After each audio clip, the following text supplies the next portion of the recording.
So guys, जैसा कि हमने पिछले एपिसोड में देखा, जियोयान सभी लड़कियों के साथ एशियन रीजन प्लेटफॉर्म पर आ गया था, पर वहां पहले से ही हेवन डीमन फिनिक्स ट्राइब के मेंबर मौजूद थे। फेंग किंगर ने जियोयान के साथ परेशानी पैदा करने की कोशिश की। उसकी पावर अब फाइट वेनेरेट पीक के 3rd स्टेज पर पहुंच चुकी थी, पर इससे उसने अपने ब्रेक थ्रू करने की काबिलियत को खो दिया था। वो जियोयान को मारना चाहती है। जूनर भी कमांडर किंग यांग के साथ वहां गई थी। किंग यांग ने जियो फेंग को लड़ने से मना किया था, पर वो चाहता था कि फेंग किंगर और जियोयान आपस में ही इस मामले को सुलझा ले। जियोयान ने वॉइड एनर्जी के साथ एक चाटा मारा, जिससे फेंग किंगर ढेर हो गई। जियोयान की पावर अब 9 स्टार फाइट वेनेरेट रियल्म में पहुंच चुकी थी और वो गु कबीले के प्लेटफॉर्म एरिया में आ गया था। फ्लावर सेट के एल्डर की हालत खराब थी, इसीलिए नालन और यूनियन उनका ख्याल रख रही थी। जूनर कहती है, तुम जरूर यूनियन होगी जो फ्लावर सेट की अध्यक्ष है। यूनियन हमें जवाब देती है और बोली, आपसे मिलकर अच्छा लगा मिस जूनर। तभी उसकी नजर नालन पर भी पड़ती है। नालन को कई सालों पहले की बातें याद आ जाती है, जब जूनर जियोयान में रहा करती थी और जब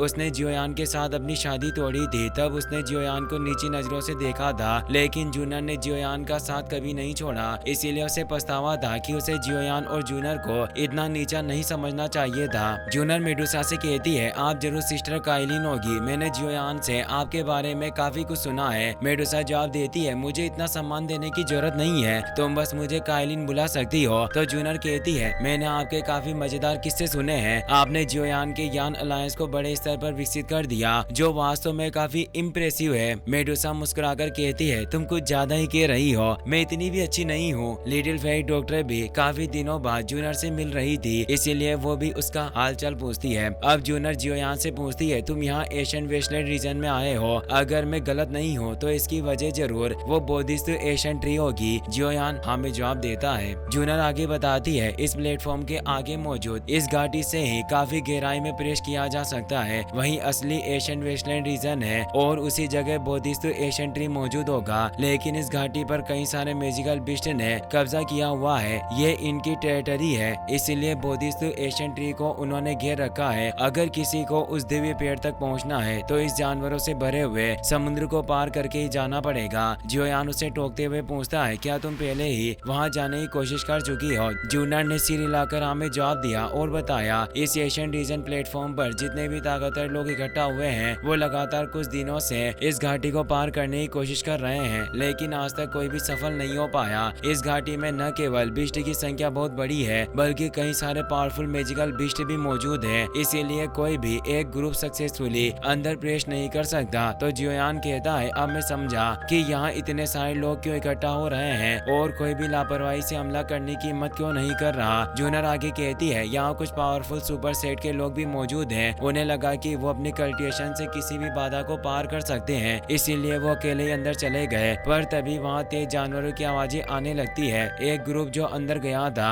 उनके पीछे भारी मात्रा में जानवरों की एक लहर पड़ गई थी। वो जान बचाते हुए भाग रहे थे और मदद के लिए चिल्ला रहे थे, इन दरिंदों से हमें कोई बचा लो। जानवरों का ज्वार इतना तेज आ रहा था कि एक एक करके वो बिस्ट उन लोगों को अपना शिकार बना रहे थे। प्लेटफॉर्म पर मौजूद लोग हैरान थे, आखिर ये जानवर इस प्लेटफॉर्म के इतने करीब कैसे आ सकते हैं। ये एशियन रीजन स्टेट तो एक सुरक्षित जगह थी, पर अब लगता है कि ये भी सुरक्षित नहीं रही। बिस्ट से जान बचाते हुए लोग शिकार बनने ही वाले थे, पर तभी वहाँ होलो सोल्स की चेन एक्टिवेट हो जाती है, जिससे वो बिस्ट एक झटके में ही खत्म हो जाते हैं। अब होलो सोल्स के हुन कबीले का ग्रुप उनके सामने आ जाता है, जिसका नेतृत्व एक नौजवान लड़का कर रहा था। वो दोनों लोग जो जिंदा बच गए थे, हाथ जोड़कर कहते हैं, आपने हमारी जान बचाई, इसीलिए हम आपके उन कबीले के इस एहसान को कभी नहीं भूलेंगे और आने वाले वक्त में हम जरूर इस एहसान का बदला चुकाएंगे। वो लड़का हुनियो था जो 8 स्टार फाइट वेनेरेट के पीक पर खड़ा था। उसने उन दोनों को पीछे हटने की अनुमति दे दी, जिससे वे लोग जमीन पर लौट आए। जियोयान को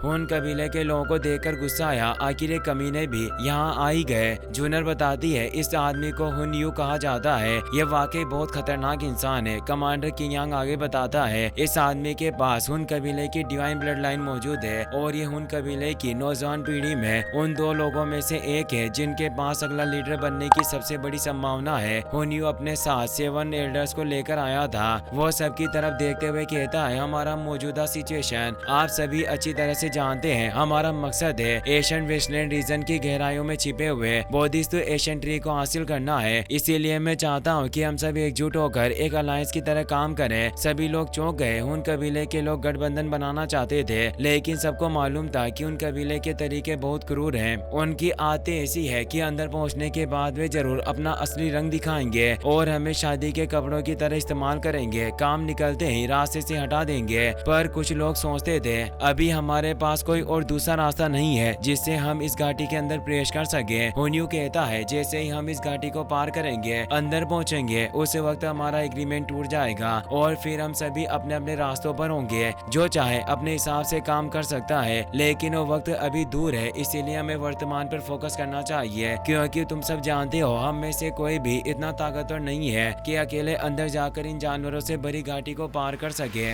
एक बूढ़ा आदमी बोल उठा, ये लड़का जो कह रहा है वो वाकई सही है। जानवरों की तादाद वाकई बहुत ज्यादा है और उनमें कई फाइट वेनेरेट लेवल के बिस्टे भी मौजूद हैं। जो लोग अंदर नहीं जाना चाहते थे उनके लिए ये एशियन रीजन स्टेट एक बेहतर जगह थी और जब कभी अच्छा अवसर मिलता तो हम अंदर जाने की कोशिश कर सकते हैं। हुनयू सभी से कहता है अगर आपको लगता है कि एशियन रीजन स्टेट बहुत सुरक्षित है तो ये सिर्फ आपकी गलतफहमी है। जरा इसकी खंडर जैसी हालत देखिए, आप अंदाजा लगा सकते हैं कि इसका ये हाल किसने किया होगा। सभी सोच में पड़ गए। उसकी बातें उन्हें सही लग रही थी। तभी दूर से लेपर्ड बिस्ट की एक बड़ी लहर आती दिखाई दी। साथ ही फ्लाइंग बिस्ट का भी पूरा झुंड था जिससे उड़कर भी घाटी को पार नहीं किया जा सकता। उनकी तेज आवाजें प्लेटफॉर्म तक सुनाई देने लगी। लोगों का दिल घबरा गया। वो कमबख्त जानवर तेजी से इस तरह बढ़ रहे हैं। हुनयू ऊंची आवाज में बोला, हमारे पास सिर्फ एक ही मौका है। हम सबको एकजुट होना होगा और एक अलायंस की तरह मिलकर काम करना पड़ेगा।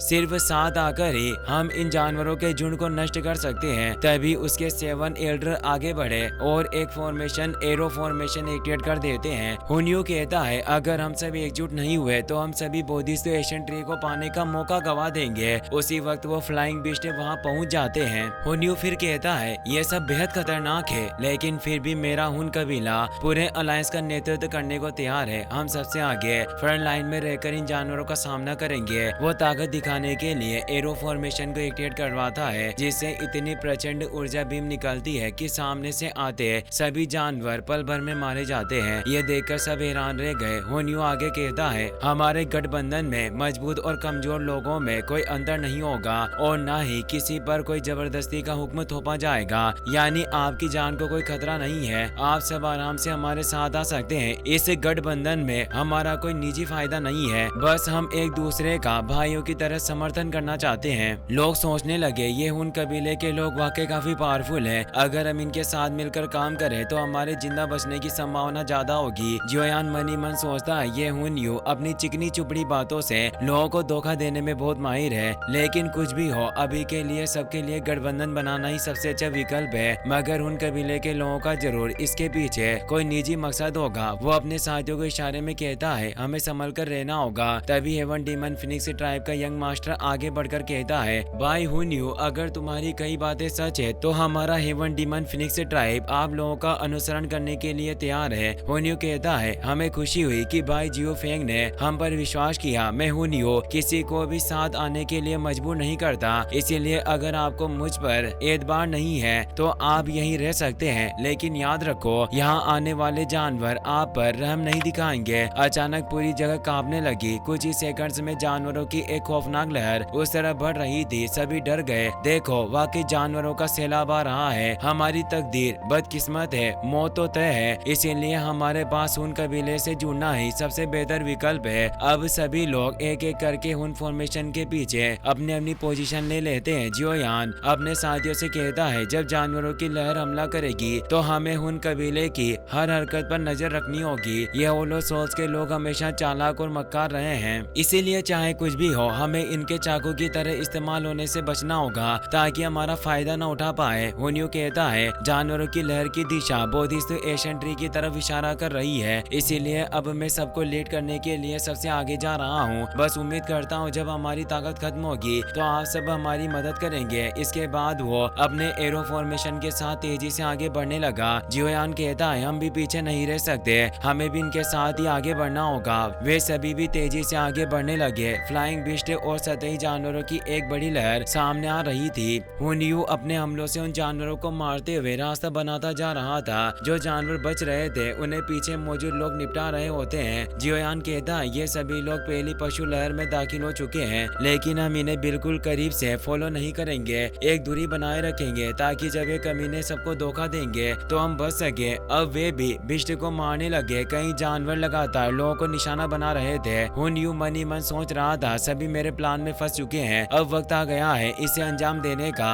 उसने अपने एल्डर्स को कहा कि फॉर्मेशन बंद करके आगे बढ़ो। वे सतह पर आकर जानवरों को काटते हुए आगे बढ़ने लगे। बाकी लोग परेशान हो गए, ये उन कबीला अचानक कहाँ चला गया, लेकिन तभी उन्होंने देखा कि वो लोग नीचे से भाग रहे हैं, इसीलिए सब लोग उनका पीछा करते हुए नीचे उतर गए। पर आगे से कई सारे राइनो बिस्ट आ रहे थे। हुन्यू मुस्कुराया और बोला अब वक्त आ चुका है जब इन लोगों को चारे की तरह इस्तेमाल किया जाए। वो कहता है मेरे कबीले की ऊर्जा खत्म हो चुकी है, प्लीज हमारे पीछे आने वाले भाई बहन मदद करें। और वो अचानक आगे से हट गया, जिससे वो राइनो बिस्ट सीधे उन लोगों पर टूट पड़े और उन्हें बेरहमी से मारने लगे। लोग चीखते हुए लड़ने की कोशिश करने लगे। धिक्कार है इन उन कबीले वालों पर जो अपने फायदे के लिए कमजोरों को खिलौनों की तरह इस्तेमाल करते हैं। लेकिन वो बिस्ट बहुत खतरनाक थे, लोग एक एक करके उनका शिकार करने लगे। हुन्यू ये सब देखकर खुश हो रहा था और वो अपने साथियों के साथ वहां से और आगे बढ़ गया। जियोयान भी अपने साथियों के साथ उस जगह पहुंचा। उसने सबको रुकने को कहा और बताया उन कबीले के लोग गायब हो गए हैं, हमें अब और ज्यादा सावधान रहना होगा। अचानक कई सारे राइनो बिस्ट के पीछे से एक लेपर्ड बिस्ट बाहर आया। उसने राइनो बिस्ट और लोगों को अकेले ही मार डाला। उसकी स्पीड भयानक थी, वो फाइट वेनरेट लेवल का पीक बिस्ट था। कुछ ही पलों में उसने सबका सफाया कर दिया, फिर वो जोर से दहाड़ने लगा। अब उसका निशाना था जियोयान और उसका ग्रुप। वो लड़ाई से पहले उन्हें चेतावनी दे रहा था। अचानक उसने अपने